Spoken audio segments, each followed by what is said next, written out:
Let's paint today watercolor bubbles. I'm Olga Koelsch, watercolor artist, educator, and a book author. Welcome to my studio. To paint bubbles, we need round shapes, so you can use some of round shapes you have, or use special shape.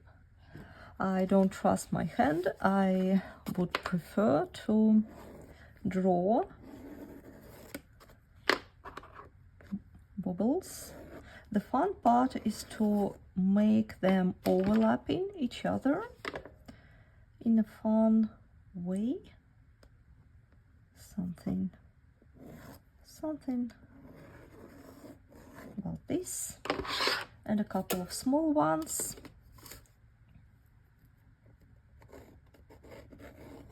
Don't press too much on your pencil when you do this.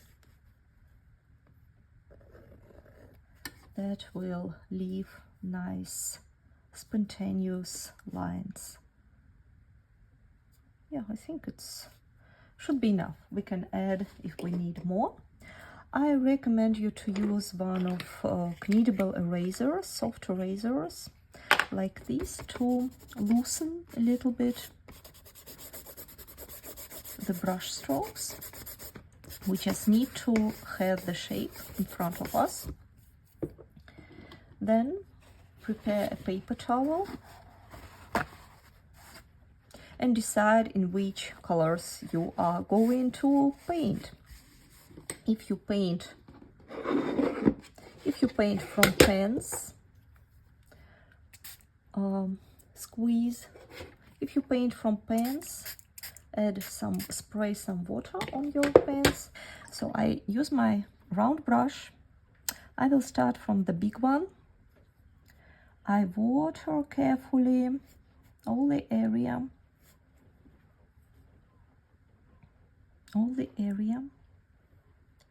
of the bubble, and also I would like to water to prepare a little bit of the surface of the other one, which are not overlapping. That's important. And now I change my brush to a smaller one, and let's have fun. I have phthalo blue.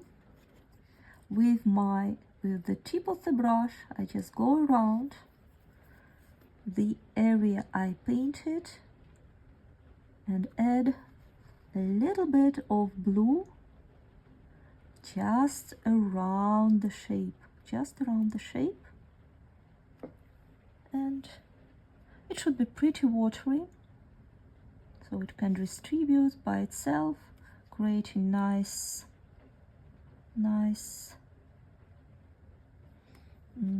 graded round wash.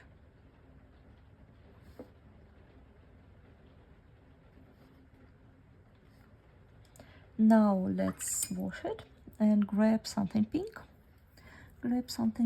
We can add a little bit of pink, either overlapping or in the empty areas. Try not to be too symmetrical. If you paint pink over blue, it will create nice purples. Lovely. Let's also add just a touch of yellow. We'll make it nice and bright.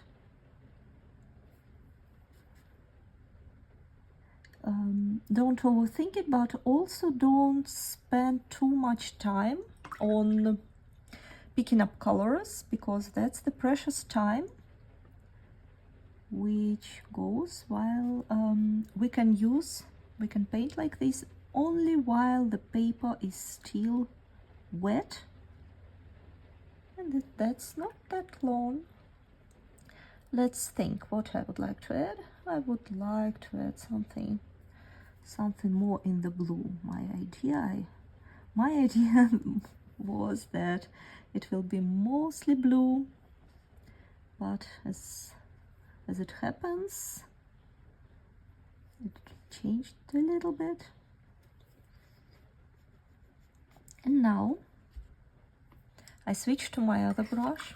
I dry it with a paper towel, and with damp brush I can go a little bit inside the area. I can drag into the middle some of the paints to fill in a little bit the middle part, more sliding with the body of the brush, with the hairy part of the brush, sliding paintings into the middle carefully, very carefully. Then while these two guys are getting dry, we can easily paint this small little one. Same principle, we are watering the surface, and let's paint it very bluish, mostly bluish. Phthalo blue, all around.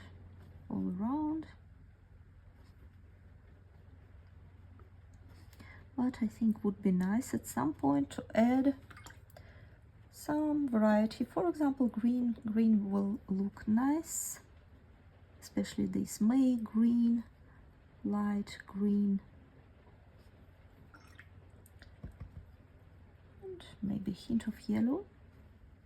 I try not to put together complementary colors. I try to put colors next according to the rainbow principle, because green is pretty close to yellow. It would not mix in a weird, dirty way. So it also has a little bit of logic there. I like how it all distributed here. I would like just to correct this big blue spot with clean and damp brush. Nice. Let's dry everything completely and add layers on the top. Once previous layers are completely dry, we can repeat the same trick. When you paint over the previous layer, do not apply pressure on your brush. Just be very gentle. Let's firstly paint, what do you think? Maybe a little bit more on the pink side, as we already have some pink spreading. Let's spread it more. Always nice to support what's happening here. All right, like this. Nice soft edge. Now let's add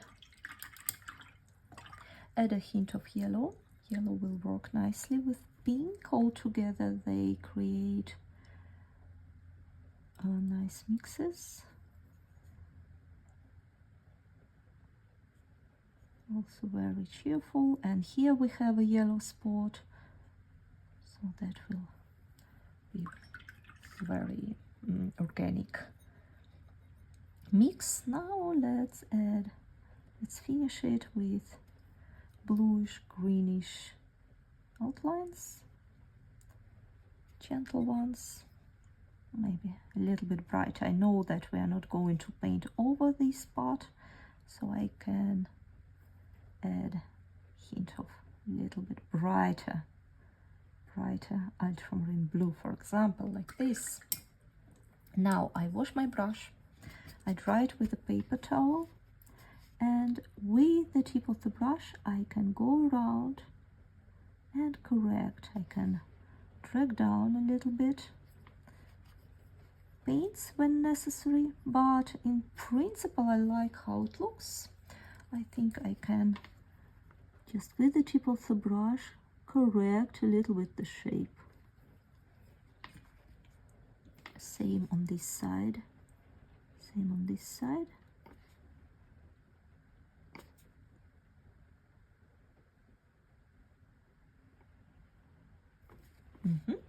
Now we have 1 and 2. And you already probably know what to do. Let's just glaze it with clean water and then decide which color. I like to keep it simple with blue and ultramarine blue.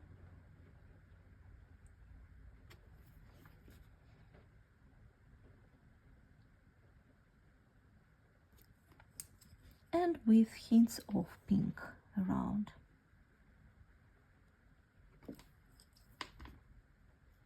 We can overlap each other, and at this moment you can just enjoy what is happening on your paper. Wash your brush, dry it with a paper towel,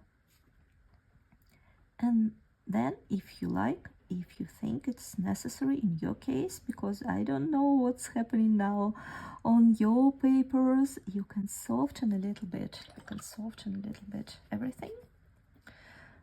Let's quickly dry this small overlapping area and finish. While I'm glazing this last one bubble, I would like to invite you to my in-depth watercolor courses.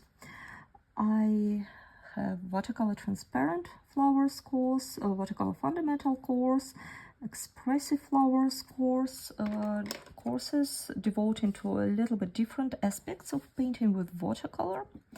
And you can find links in the description or in my bio.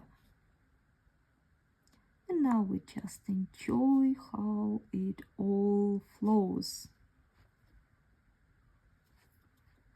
I very much like the yellow accents, and I think you will agree with me that yellow accents, they are very important here because they add the feeling of sunlight.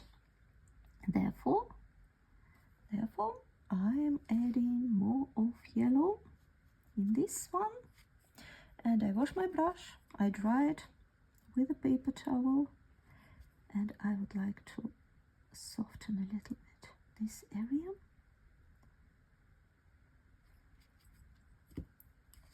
And add a couple of details right here.